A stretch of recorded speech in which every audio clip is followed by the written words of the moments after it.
पुंडलिक वरदा हरिविठ्ठल श्री ज्ञानदेव तुकाराम माऊली ज्ञानेश्वर महाराज की जय. अभंग पाचवा आणि पाचव्या अभंगातलं हे शेवटचं चौथं चरण आणि त्या चौथ्या चरणातलं हे दुसरं प्रवचन, दुसरा पाठ. एक पाठ झाला. ज्ञानदेव सांगे दृष्टांताचे दृष्टांतातले प्रकार तुम्हाला सांगितलेत आणि पुढं अर्धा भाग आहे साधूंचे संगती तरुणोपाय. तर हा एक खूप मोठा महत्त्वाचा विषय आहे. तर त्याच्यामध्ये काय करायचं आहे आपल्याला? पहिली गोष्ट, साधू म्हणजे काय, साधूंच्या भेटीची दुर्लभता किती असते आणि साधूंच्या भेटीचा उपाय काय असतो आणि साधूंच्या भेटीच्या नंतर कोणते प्रतिबंध दूर होतात आणि साधूंच्या भेटीत मुक्त होण्याकरता कोणत्या उपायाची अपेक्षा असते त्या साधूंच्या संगतीत मिळते, हा एक भाग सांगायचा. आणि दुसरा, साधूंची संगती तरुणोपाय ही तरुणोपाय म्हणजे तरुण जाण्याकरता ती उपाय होऊ शकते का, असे 2-4 मुद्दे सांगायचे. तर प्रथम तुम्हाला काय सांगू, साधू म्हणजे काय. तर आता तुम्ही विद्यार्थी आहात आणि त्या विद्यार्थ्याला विशेषतः कोणत्याही विषयातलं लक्षण असणं गरजेचं असतं आणि त्याला प्रमाण असणं गरजेचं असतं. तर मग तुम्ही विद्यार्थी, तुम्ही विद्वान कशावरून, तर ज्याची या मुखामध्ये उपस्थिती असते. आणि उपस्थिती याचा अर्थ काय, तुम्हाला विद्या तुमच्या कंठात मुखोद्गत किती आहे त्याला विद्वान म्हणतात. अरे लक्षात, समजणं हा एक भाग आहेच विद्वत्तेचा, पण ओव्या, अभंग, श्लोक, लक्षणं हे ज्याच्या मुखावरती सरस्वती जशी त्याच्या मुखावर खेळते त्या पद्धतीने जर प्रत्येक वाक्याला, मुद्द्याला जर प्रमाण असेल तर त्या बोलण्याला वजन राहतं, समाज त्याला मानतो आणि जो विषय मांडायचा त्याची मजबूती, त्याचा पाया असतो. आणि मग तुम्ही विद्यार्थी लोक तिथंच कचरता. घो घो घो घो घोकणे, घोकण्याने पापाची निवृत्ती होते, ज्ञानाची प्राप्ती होते आणि मुखामध्ये प्रमाणाची ती गोष्ट होते. मग अभ्यास करायचं म्हणजे काय होतं, मग दुसरंच काय केलं नाही, घोकणे. आणि तो एक स्वतंत्र विषय. घोकणे, कोणतंही वाक्य घोकलं तर निर्मळू होय बोले वेदाचे नी. म्हणजे वाणीतली शुद्धता, वाणीतले प्रतिबंध, वाणीतलं पाप हे सगळं दूर होतं. आणि त्यामुळे हे घोकणं म्हणजेच याचा अर्थ आपले सगळे दोष निवृत्त करणं. विद्यार्थ्याकरता हे 2 वाक्य सांगितले. असो आपला मुद्दा विषय आहे साधू म्हणजे काय. तर साधूंचं लक्षण काय असतं ते लक्षण पाठ असावं विद्यार्थ्यांचं, एवढं सांगायचं तात्पर्य. विद्यार्थ्यांचा तर परमार्थ करणाऱ्या माणसांचं. तर साधू म्हणजे याचा अर्थ अपभ्रंश भिन्नत्वम साधुत्वम. अपभ्रंश म्हणजे याचा अर्थ काय असतो, जो शुद्ध विषय असतो त्यात दोष घुसला का त्याला अपभ्रंश असं म्हणतात. भाषेचा अपभ्रंश होतो, समजण्यात अपभ्रंश होतो, करण्यातही कधी कधी अपभ्रंश होऊन जातो. पण मग या साधूंचं लक्षण काय आहे, अपभ्रंश भिन्नत्व. ज्यांच्या जीवनात कधीही दोष प्रवेश करत नाही त्याला म्हणतात साधू. एक लक्षण झालं. दुसरं काय आहे, पुण्यजनकता अवच्छेदक जातिमत्वम साधुत्वम. पुण्यजनकता अवच्छेदक म्हणजे त्यांच्या सर्व क्रियेतून,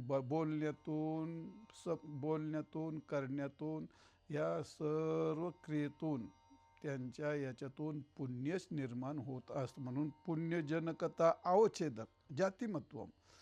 त्याचे काय जे होतं ते पुण्यजनकच ज्यांचं जीवन असतं त्याला म्हणतात साधू किंवा स्वपर कार्य साधकत्व. याचा अर्थ स्वतःचं किंवा दुसऱ्याचं सर्व कार्य ते साध्यच करतात, सिद्धच करून देतात, त्याला साधू असं म्हणतात.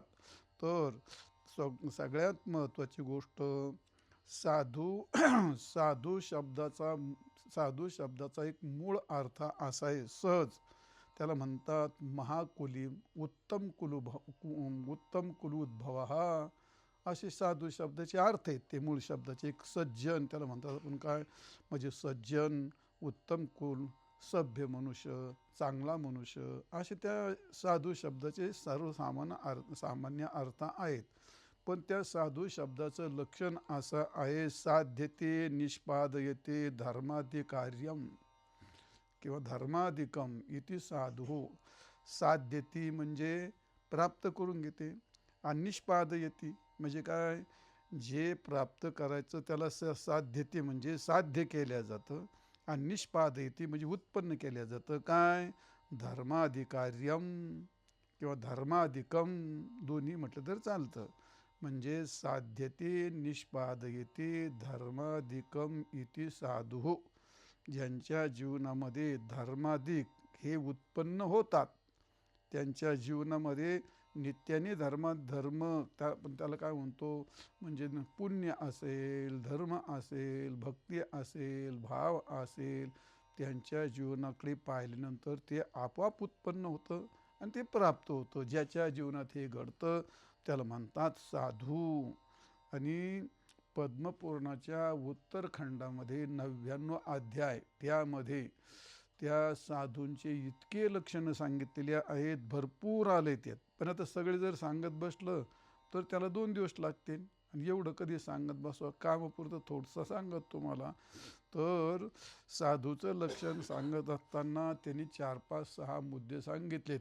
निर्वैरः, सदयता, शांतः, दंभ अहंकार विवर्जितः, निरपेक्षी, मुनिर्वितरागः, साधू रिहोच्यते.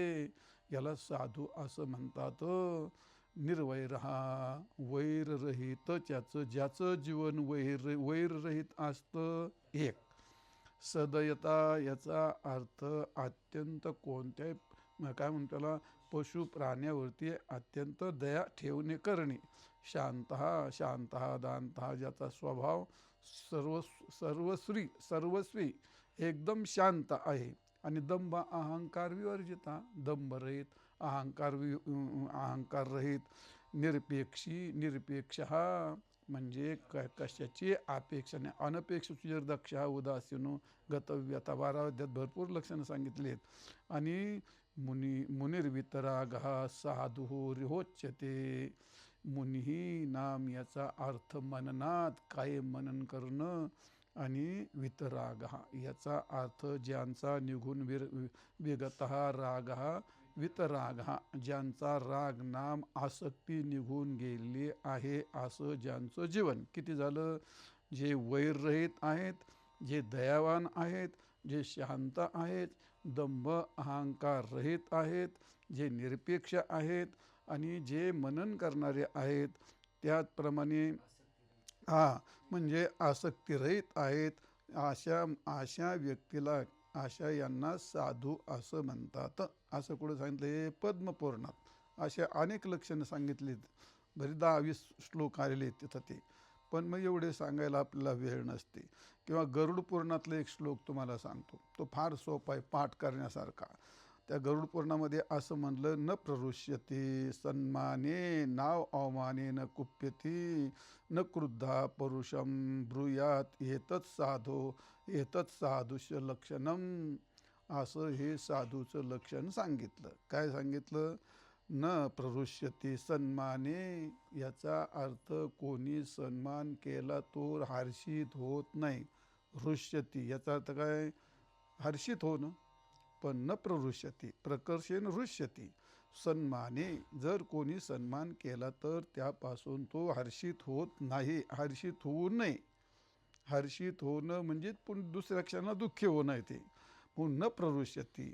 आणि नावमाने न कुप्यती, जरी कोणी अवमान केला, अपमान केला, तरी तो कधी रागवत नाही. न क्रुद्धम परुषम, जरी त्याला राग आला तरी तो कठोर भाषा बोलत नाही. न क्रुद्धम, एक तर त्याला क्रोधच येत नाही, आणि क्रोध न आले म्हणजे न परुषम, आणि तो कधी कठोर भाषा बोलत नाही. ब्रूयात, परुषम ब्रूयात, एतत् साधो लक्षणम. इथं किती सांगितले, 4. म्हणजे सन्मानात हर्षित होत नाहीत, अवमानात रागवत नाहीत, कधी त्यांना क्रोध येत नाही, आणि कधी कठोर भाषा बोलत नाहीत. याला साधू असं म्हणतात. मला वाटते कामपुरते लक्षणं भरपूर झाले. मी सांगायचं म्हटलं तुम्हाला अजून तासभर लक्षणं सांगेन, पण ते सांगण्यात एवढं झेपत नाहीत ऐकणाऱ्याला. तर असं जे जीवन असतं त्याला साधू असं म्हणतात. मग साधूची अशा साधूची भेट सहजासहजी होते का? नाही. ती फार दुर्लभ भेट आहे. किती दुर्लभ आहे? नाथ महाराजांनी जवळजवळ ती अशक्य सांगितली. पण अशक्य याचा अर्थ होणारच नाही. म्हणजे दुर्लभ आहे, दुर्मिळ आहे, कठीण आहे, पण अशक्य काय म्हणता येत नाही. पण दृष्टांत मात्र अशक्यातले दिलेत नाथ महाराजांनी, बुद्धीला न पटणारी. पण आता नाथ महाराजांनी लिहित आपण नाकारावं कसं काय? नाथ महाराज म्हणतात या ठिकाणी, पवना घालवेल पालान, पायी चढवेल गगन, भूत भविष्य कळोईल वर्तमान, परित्या साधूचे नकळे महिमान. पटत का आपलं सर्वसामान्य माणसाला? पवना घालवेल पालान म्हणजे वारा हा कदाचित ओढ बांधता येईल. पवना घालवेल पालान आणि पायी चढवेल गगन. आता आकाश कुठं कसं काय पायी चालतील? ते काय चालते? भूत भविष्य कळोईल वर्तमान. भूत भविष्य तर माणसाला आपल्याला काही कळू शकत नाही, पण कदाचित ते शक्य होऊ शकतं. पर त्या साधूचं महिमान माणसाला कळणारच नाही, तर भेटायचं लांबच राहिलं. म्हणजे किती दुर्लभता सांगितली, ती किती कठीणता सांगितली. म्हणजे आता त्याच्या पुढे महाराज म्हणतात, चंद्रामृत सुखे शेवेल. रवी असता जाता धरवेल, बाह्या हेळा सागर तरवेल. परित्या साधूची भेटी न होईल. आता यातलं काय काय करता येईल आपल्याला? काहीच नाही करता यायचं.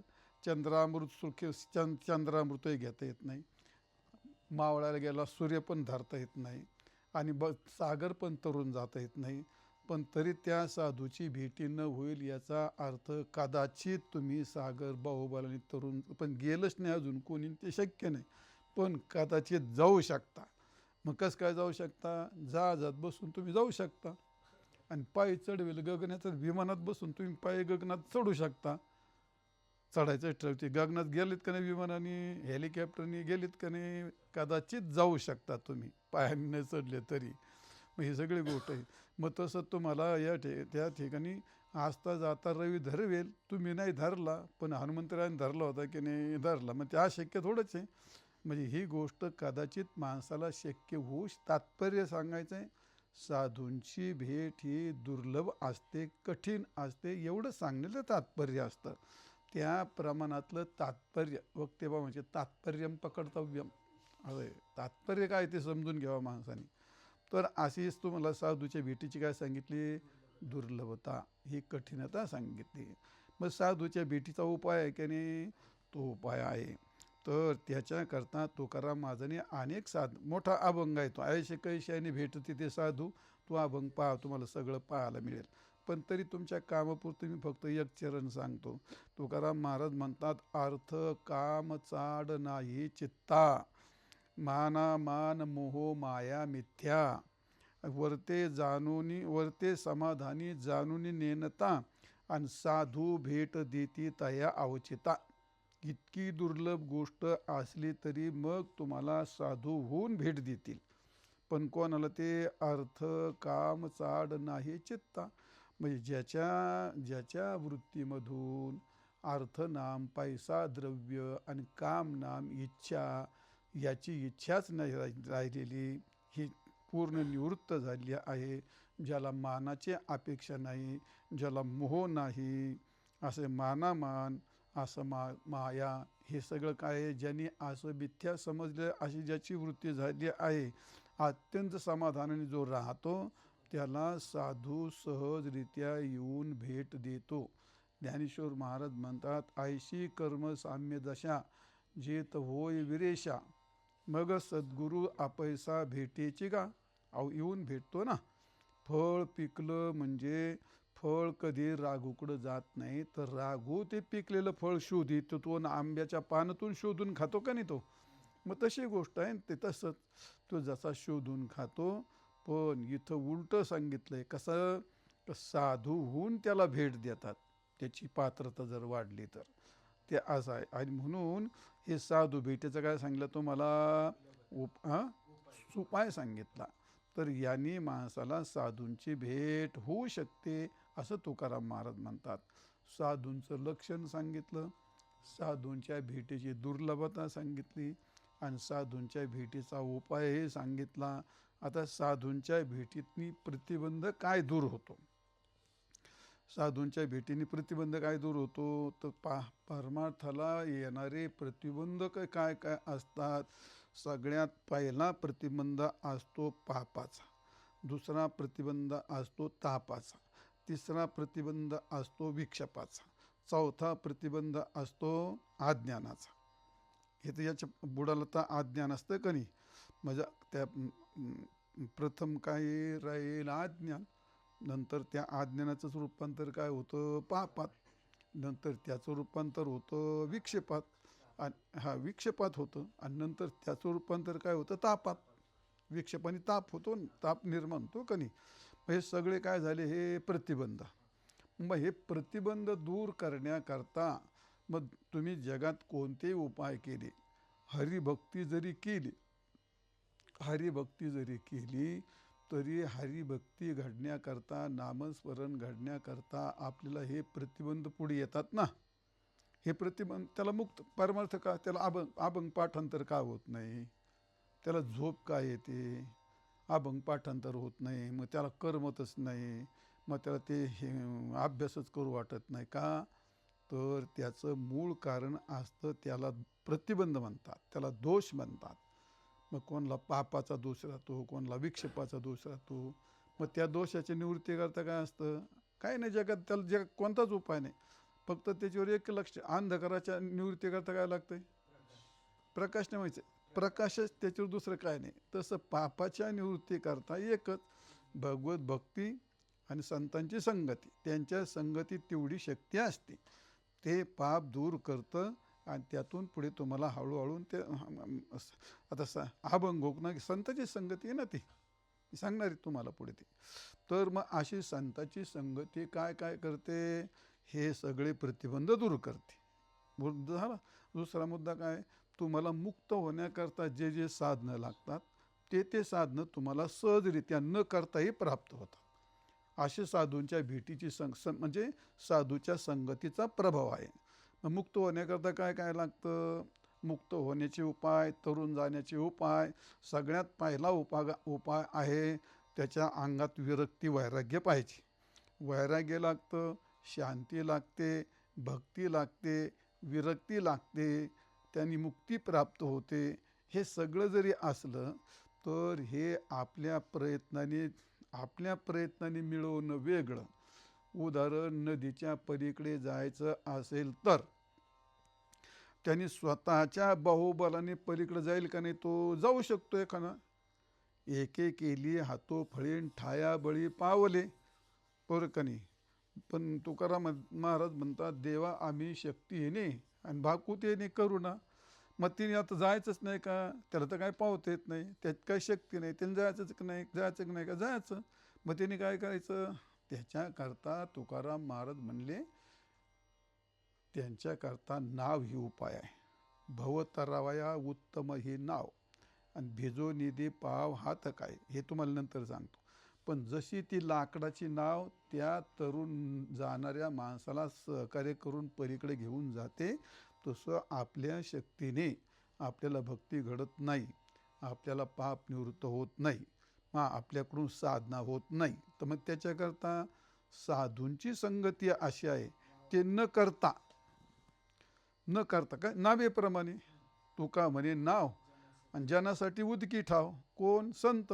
आणि आताप्रमाणे म्हणलं ते काय, भवतरावया उत्तम हे नाव, आणि भिजो निधी पाव हात काय, जशी लाकडाची नाव त्या प्रवाशाचा हात पाय भिजू न देता पैल तिराला नेते, तसं जसं तुम्ही पाहिलं नाही, मी तुझ्यासारखं होतो, तुझ्या एवढा मोठा. पंढरपूरला आम्ही गेलतो नवीन त्यावेळी, तर त्यावेळी ते रस्ते बारीक होते, आताही तसंच असणार आहे, आता काय आपण जात नाही तिकडं. मग प्रदक्षिणा घालायला ते घुसलं का तिथं, प्रदक्षिणा घालूस तर खाली पाय हलवायचाच नाही, नुसतं उभं राहायचं. आपोआप महाद्वारात जाऊन पोहोचायचा तो. त्याचं कारण काय, त्याला काय नाही करावं लागत. आश्रमात आली तुम्हाला काय करावं लागतं आता. मग तुमच्या घरी तुम्ही आता 6 वाजता सगळी पोरं उठून स्नान करून ते आश्चर्यच काम आहे. ते त्यांच्या घरी एवढ्या लवकर आंघोळी करतील, त्यांच्या हाताने घेऊन करतील का? ते नाही करीत. बरं ते स्वतःहून असे नित्यनेमाल बसतील का? ते नाही बसणार. मग असं भजन करणार आहेत का नियमाने? ते नाही करणार. मग यातलं काय काय करतील? काहीच नाही. पण इथं अनायाशा तुम्ही आम्ही खेळीमिळी सहजरित्या घडतं की नाही ती गोष्ट. याला काय म्हणते? संगती. संगतीने सहज, संगतीने. आता कीर्तनात बसली, आता पण आपण आळंदीमध्ये कीर्तनात उभे राहिले, तुमची इच्छा असून इथं नसो, तुम्हाला ऐकावंच लागत होतं का नाही? टाळ वाजवच वाटते का नाही? मग कंटाळा येत ते, तसंच कंटाळ पण नाहीत ना. तुम्ही आम्ही खेळी मिळून गदा रोळी आनंदे. फक्त काय ना ते तुम्ही आम्ही खेळ मिळून गदा रोळी आनंदी असं होतं ते. असं ते हां ते तसंच होतं तो. तर त्याचं कारण काय होतं ते, संतांच्या संगतीमध्ये काही न करता ते आपोआप घडतं. काही न करता ते आपोआप घडतं का? हा संगतीचा प्रभाव आहे. निळोबाऱ्याने त्याचं इतकं गोड चित्रण रेखाटलेलं आहे एका अभंगामध्ये, फार छान म्हणलं निळोबाऱ्याने ना. महाराज म्हणतात, संत संगे हरे पाप, संगतीत पापाप निवृत्ती. तुका म्हणे पापेन जाते संतांच्या जपे. किती पाप ताप दैन्य जाय उठाउठी आणि झाली या भेटी. बरोबर आहे का नाही? असं आहे ते. पाप ताप दैन्य जाय उठाउठी झाली या भेटी हरिदासाची. झालं का नाही? आयशे बळ नाही अनेकाच्या अंगी आणि तपतीर्थ जगी दानव्रत. म्हणजे साधूंच्या भेटीत बळ काय आहे ते, हे आपोआप निवृत्त होतं. त्याला म्हणतात संत संगे हरे पाप आणि संत संगे निर्षेताप. पापही जातं आणि तापही जातो. त्याच्याकरता काय केलं? काय नाही, त्या संघाचा प्रभावच असा आहे. संघाचा प्रभाव असा आहे, तुझे एक अक्षर पाठ नव्हतं, ह्यो बाता मारणारे हो. पण आश्रमात आल्याच्या नंतर आत्तापर्यंतचा इतिहास आहे. आता माझे पुढे बसलेले पोरं कोणाच्या 10 अध्याय, कोणाच्या 7 अध्याय, कोणाच्या 5 अध्याय. जोक हे काय गीतेचा श्लोक पाठ करणं? कोणाला म्हणून दाखवा, म्हणून पहा म्हणा. कोणत्या महाराजाला तरी म्हणून पहा म्हणा, तू म्हण 4 श्लोक सरळ. एखाद्या कीर्तन करायला म्हण म्हणा तू 5 श्लोक सरळ असे कोणत्या अध्यायाचे. हां, तू 15 अध्यायाचे म्हणू शकतो का? कारण तू जेवायचा अध्याय ते म्हणतो. आपली पोरं म्हणतात की नाही. त्याचं कारण काय? संगतीचा प्रभाव. ह्या आश्रमातल्या वातावरण, आपल्या आश्रमातल्या मातीतला गुणच तो आहे. तो अभ्यास आहे का? अभ्यास. अन्नाचा प्रभाव, संगतीचा प्रभाव, भूमीचा प्रभाव. आणि त्यामुळे त्या प्रभावामुळे काय होतं? पाप निवृत्त होतं. पाप निवृत्त होतो. आणि संत संगे निर्विकल्प होय मन मानस निश्चळ. म्हणजे काय होतं? मानस निश्चळाचा अर्थ विक्षेपरहित. निश्चळ होतं ना. याचा अर्थ संतांच्या संगतीत संत साधू वैष्णव हे एकार्थी शब्द वापरले जातात. आणि म्हणून साधूंच्या संगतीमध्ये पापाची निवृत्ती होते, तापाची निवृत्ती होते, विक्षेपाची निवृत्ती होते, अज्ञानाचीही निवृत्ती होते. अनेक प्रमाण त्याच्याकरता तुम्हाला देता येतील. म्हणजे हे काय केलं? सगळे प्रतिबंध दूर करणं. आणि मग संतांच्या साधूंच्या संगतीत आपल्याला मुक्त होण्याकरता काय काय साधन लागतं? पहिलं वैराग्य किंवा विरक्ती म्हणा. मग संत संगे वैराग्य घडे, संत संगे विरक्ती जोडे. निळोबाऱ्या सांगतात. संत संगतीने वैराग्याला काय करावं लागतं का? काय नाही, सहज. आता इथं आश्रमात माझ्या संगतीत राहिल्याच्या नंतर आता तुम्ही, मी जसं राहतो तसं राहणार ना तुम्ही. ते वैराग्य आपोआप, त्याला वैराग्य सगळं त्या काय येतं का? काय ते काय काय काय पिक्चर पाहायला जाईल, काय करेल येतं ते आता आपोआप वैराग्य, काही गरज नाही. संत संगती वैराग्य घडे, जोडे बिडे नाही, घडे. सहजरित्या सहजरित्या घडे. आणि संत संगे विरक्ती जोडे. वैराग्य आणि विरक्तीतला थोडासा फरक आहे, फारसा फरक नाही पण थोडासा फरक आहे. वैराग्याचा अर्थ असतो त्यागाची इच्छा आणि विरक्ती याचा अर्थ त्यागाच्या इच्छेपेक्षाही पुढची गोष्ट असते. इच्छेचा पण त्याग. चांगलं सांगितलं तू. त्याच्यामुळे तुला सगळे लोक बुद्धिमान म्हणतात, हुशारच आहे ना तो. म्हणजे ज्ञानेश्वर महाराज म्हणतात, त्यागाची ही पहिली अवस्था असते आणि विरक्ती ही प्रत्यक्ष ज्ञानाच्या बाबतीमध्ये विरक्ती वाचून काही ज्ञानाशी तगण्याची नाही. ज्ञानाचा आश्रयभूत होणारी जी अवस्था असते ती एक अवस्था, पण त्यागात तीच अवस्था असते.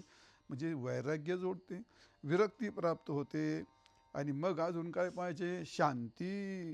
तर संत संगे निज शांती वाढे आणि साधन हृदय अखंडित. शांतीची गरज आहे, शांती पण संत संगतीत प्राप्त होते. संत संगे हरिभक्ती, संत संगे ज्ञान विरक्ती. संतांच्या संगतीत भक्ती करण्याकरता काही करावं लागत नाही. वैष्णवा संगती सुख वाटे जीवा आणि कमी देवा काही नेने. गाये नाचे उडे आपुल्या चंदेन मनाच्या आनंदे. म्हणजे सहजरित्या तिथं त्याला त्याच्या जीवनात भक्तीही घडते. आता रोज आपण भजन करतो, नित्यनेम करतो, आरती करतो, जेवायला बसलो अध्याय म्हणतो, सकाळी गंध लावतो, इथं रामेश्वर दर्शनाला जातो, स्नान करतो. आता हे काय? हे भक्तीतच रूप आहे सगळं. हे सगळं आहे भक्तीतच रूप असतं. हे भक्ती याच्यापेक्षा भक्ती कोणती करायची असते? हे भक्तीचे सगळे अंग आहेत हे. आणि त्यामुळे हे तुम्हाला आपोआप करावं लागतं, केल्या जातं, घडतं. ते न करणं का? हा संगतीचा प्रभाव आहे तो. म्हणून संत संगे असं आहेत. तर संत संगे ज्ञान विरक्ती, संत संगे भुक्ती मुक्ती. भुक्तीचंही पण या ठिकाणी आहे, काय अडचण नाही. भुक्ती मुक्ती साधका वरती अनायासे, एवढा मला मुद्दा सांगायचा होता. काही न करिता अनायासे नावेप्रमाणे. तुम्हाला पहिलं प्रमाण सांगितले, भवतरावाय ही उत्तम ही नाव आणि भिजो निधी पाव हात काही. असं साधूंची संगती ही थोर असते. म्हणून त्याच्याकरता मात्र पूर्वपुण्यातलं, आपलं पूर्वजन्मातलं थोडंसं भाग्य लागतं, थोडंसं पुण्य लागतं. निळोबारा म्हणतात, निळा म्हणे साधू संग आणि महाभाग्याचे हे भाग्य. सेविती ते स्वरूप चांगण पावती आत्मया श्रीहरीचे. मोठ्या महत भाग्याने अशी साधूंची संगती त्याला मिळते. असो, मुद्दा काय सांगायचा होता मला? संतांच्या संगतीत, साधूच्या संगतीत जे जे प्रतिबंध असतात ते प्रतिबंध दूर होतात. आणि जे जे मुक्ती करतात, तरुण जाण्याकरता उपाय लागतात, ते उपाय त्याला आपोआप प्राप्त होतात. म्हणून माऊली म्हणतात, ज्ञानदेव सांगे दृष्टांताचे मात आणि साधूंच्या संगती तरुण पाय. तर साधूंची संगती ही तरुण जाण्याकरता एक प्रकारचा काय आहे? उपाय आहे. तर साधूंच्या संगतीत तरुण जाण्याचा उपायाचा अर्थ काय होतो? मग संगतीत ही जर तरुण जाण्याचा उपाय जर झाला, तर मग पहिली गोष्ट, संगती शब्दाचा अर्थ काय आहे? त्याच्यावर भरपूर प्रमाणात दृष्टांत सांगतात. पण संगती नेमकं काय, याचा काय अर्थ कोणी मी अजून ऐकलं नाही कोणत्या कीर्तनकाराकडून. संगती, संतांची संगती, साधूंची संगती म्हणजे नेमकं काय असते? तर संगती शब्दा अर्थ असा आहे, तर त्यातला गमलू असा धातू आहे मुळात तो. आणि आपलं त्याचं रूप काय होतं? गमचं गच्छ. आणि त्याच्या पाठीमागे काय लावला आहे? सम लावला का नाही? मग शिकता का व्याकरण? शिकतो घ्यायला व्याकरण शिकव चांगलं. पोरं तयार करायची ह्या भूमिकेतून शिकले पाहिजे. मग काय? सम आणि गच्छ आहे ना ते, त्याला संगच्छ असं जाते. गम गच्छ असं आहे ना, तर त्यातून ती संगती शब्द तयार झाला आहे. संगती. तर संगती शब्दाचा अर्थ काय आहे? तर गम धातू असा आहे, म्हणजे जाणे. हे आपल्याला सगळ्याला माहिती आहे. जाणे, पोचणे, स्थितीला जाणे. त्या गम धातूचे खूप अर्थ आहेत कोशामध्ये दिलेले. ते आपल्या धातू कोशामध्ये दिलेले ते. मग जाणे, किंवा आता त्याच्या पाठीमागे जर अधिगच्छती लावलं, तर अधिगच्छती म्हणजे काय होतं? समजून घेणे, समजून देणे, किंवा शिकणे, शिकविणे. असे ते शिकविणे पण शिकणे, असे त्याचे एवढे अर्थ होतात. तर संगती शब्दाचे एवढे अर्थ असतात. अशी मग संगच्छती, काय सम आणि गमचं गच्छ असे ते. तर अशी संगती शब्दाचा अर्थ आहे जाणे, पोचणे, शिकणे, असे एवढे त्याचे अर्थ होतात ना. मग संतांच्या संगतीमध्ये काय आहे?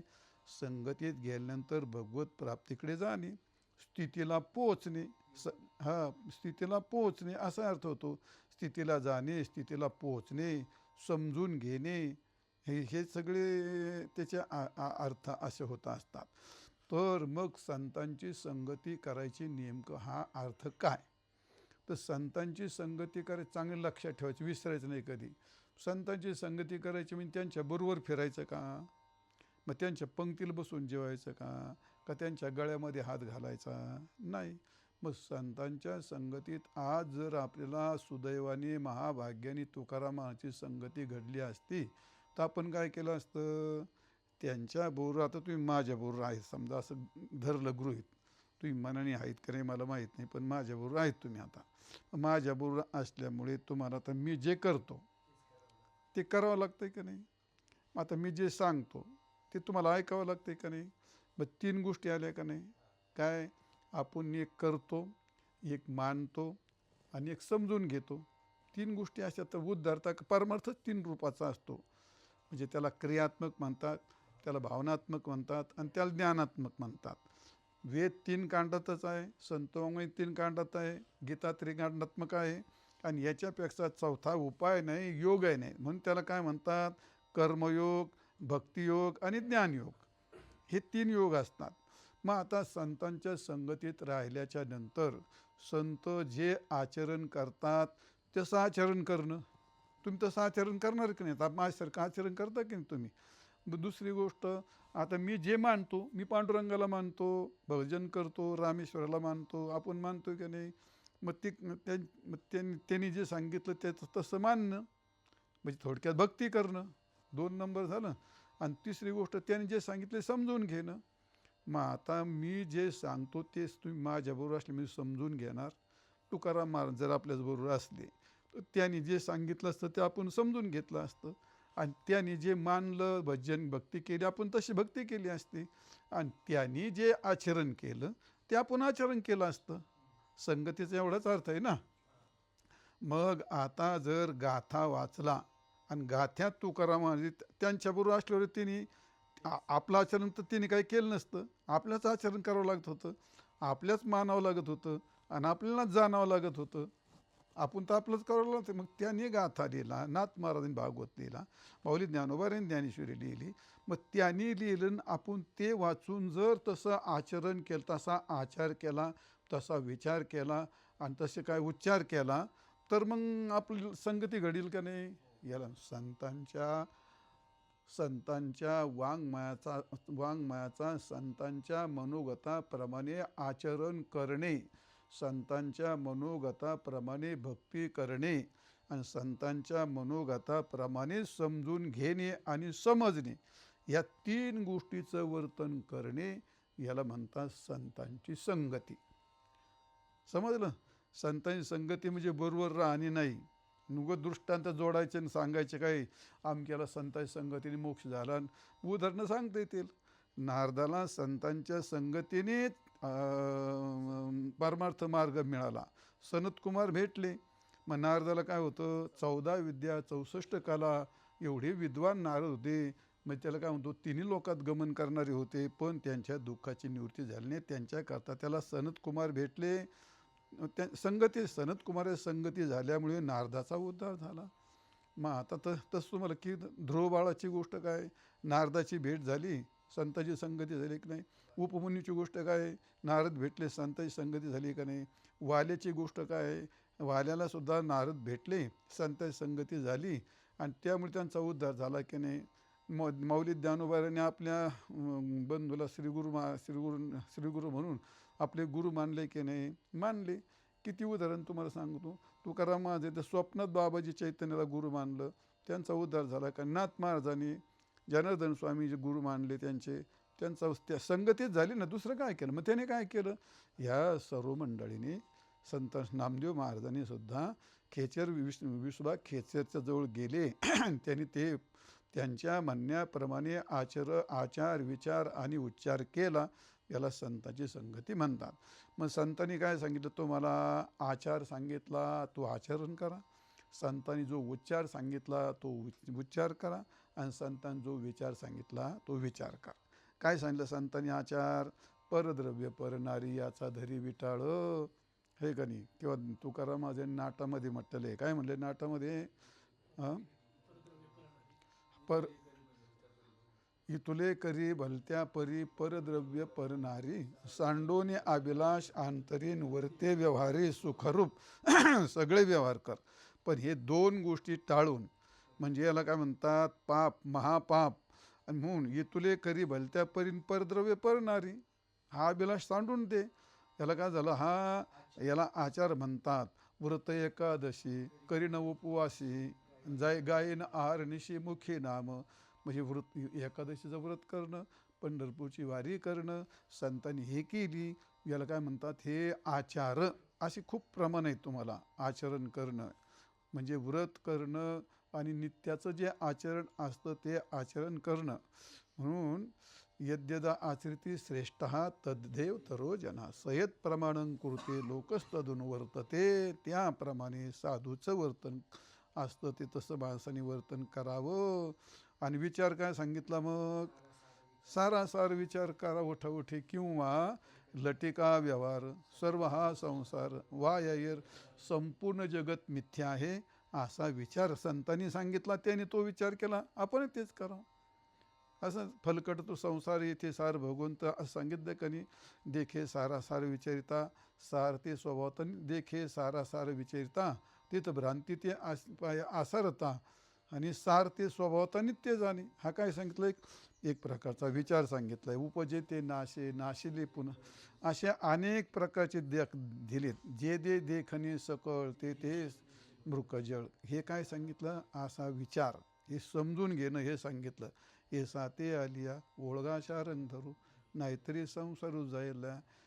कौनाचे मायबाप कौनाचे गणगोत, मृगजळ होतं जायल्या. विषयाचे संसोग बेगडाची वाहुरी आभराची. हे काय सांगितले, विचार, हे ज्ञान सांगितलंय. आणि हे जीवनात आत्मसात करणं, आणि आत्मसात करण्याचा प्रयत्न करणं, ही संतांची संगती असते. आणि तिसरा मुद्दा कोणता आहे, तो उच्चार. उच्चार म्हणजे कोणता, हरिमुखे म्हणा, हरिमुखे म्हणा. अशा अनेक प्रकारचे काय ते, सांडी मांडी परते टाकीन वासुदेव नाम घोकी, मोक्ष येईल सुखी, नामस्मरण आदरता. म्हणजे तुम्हाला हरी हरी हा मंत्र शिवाचा हे सांगितलेला आहे. हाची माझा नियमधर्म, मुखी विठोबाचे नाम. काय सांगितलं, हे भगवंताचं नामस्मरण करणं म्हणजे भक्ती करणं. गायन आहारनिशी मुखी नाम, असे अनेक प्रमाण आहेत. ते एकूण तात्पर्य काय झालं, संत साधू म्हणजे काय लक्षण सांगितलं. साधूची भेट थोडीशी दुर्लभ असते, त्याचं पण तुम्हाला दुर्लभता सांगितली. साधूच्या भेटीचा उपाय पण सांगितला. आणि साधू भेटीचं काय आहे, संत साधूंच्या संगतीचा काय आहे प्रभाव. काय प्रभाव असतो, जे जे प्रतिबंध आहेत ते प्रतिबंध सगळे ते दूर करतात. आणि तरुण जाण्याकरता मग जे उपाय आहेत ते अनायासे त्यांच्या संगतीत प्राप्त होतात. म्हणून साधूंची संगती ही तरुण जाण्याकरता, भवसागर तरुण जाण्याकरता, भवाटवी म्हणतात, भवसागर म्हणतात, माया नदी म्हणतात, त्याला कर्म नदी म्हणतात. हे सहजरित्या साधूंच्या संगतीतून तरुण जातात. शेवटचं सांगायचं, नाथ महाराज म्हणतात, संसार तरावया जाण संत संगतीच प्रमाण. तरुण जाण्याकरता संत संगती हीच प्रमाण आहे. त्यांचे भावे धरल्या चरण, आणि दिनोद्धर त्यांचे भावे धरल्या चरण म्हणजे भावे त्यांच्या चरण. याचा अर्थ संगतीत जर राहून सेवा केली, हे का नाही, तर तेच तनुमनू जीवे चरणाशी लागावे, अगर्वता करावे दासे सकळ. मग ते अपेक्षित आपले सांगितलेलं पुसले ते सांगतात ते. याचा अर्थ संतांची संगती आहे. याजसाठी संत पाय हे सेवावे, अंतरीस तरावे तुका म्हणे. तात्पर्य, संतांची संगती ही तरुण जाण्याकरता सर्वात सुलभ आणि उत्तम सर्वश्रेष्ठ उपाय म्हणून माऊली सांगतात. ज्ञानदेव सांगे दृष्टांताची मात, साधूंची संगती तरुण पाय. हरिमुखे म्हणा, पुण्याची गणना कोण करी. पुंडलिक वरदा हरी विठ्ठल, श्री ज्ञानदेव तुकाराम, माऊली ज्ञानेश्वर महाराज की जय.